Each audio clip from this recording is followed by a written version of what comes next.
أشرقت نفسي بنور من فؤادي. السلام علیکم ورحمۃ اللہ وبرکاتہ. ریڈیو HRDF میں آپ کا استقبال ہے. بسم اللہ الرحمن الرحیم. ألم تر كيف فعل ربك بأصحاب الفيل ألم يجعل كيدهم في تضليل وأرسل عليهم طيرا أبابيل ترميهم بحجارة من سجيل فجعلهم كعصف مأكول. کیا آپ نے نہیں دیکھا کہ آپ کے رب نے ہاتھی والوں کے ساتھ کیا کیا؟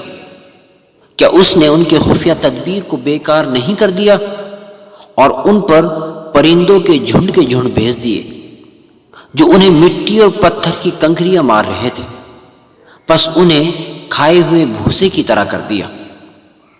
سورۃ الفیل قرآن مجید کی 105ویں سورہ ہے. اس کا نزول مکہ مکرمہ میں ہوا اور اس میں 5 آیتیں ہیں. اس سورہ میں ایک واقعہ ذکر ہے جو پیغمبر اکرم صلی اللہ علیہ وسلم کی ولادت سے کچھ عرصہ قبل یعنی 570 عیسوی میں پیش آیا تھا.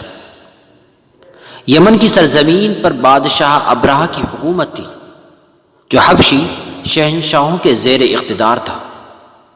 خانہ کعبہ سے لوگوں کا دھیان ہٹانے کے لیے اور تمام عربوں کا دھیان قلیس نامی گرجا گھر کی جانب کرنے کے لیے ایک بہت بڑا گرجا تعمیر کیا.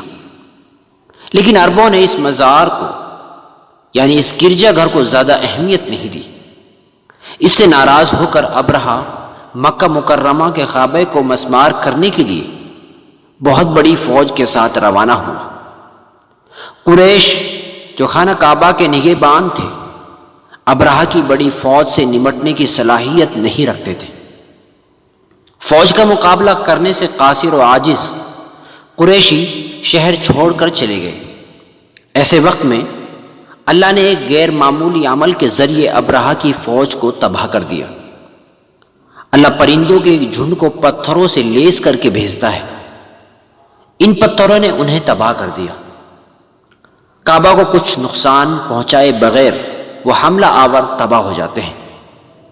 ابرہہ اس کی فوج کی تباہی کو اس زمانے کے عربوں کے ذریعے ان کی تاریخ کا ایک اہم واقعہ سمجھا گیا، لیکن انہیں تباہی کی تفصیلات کا پتہ نہیں تھا.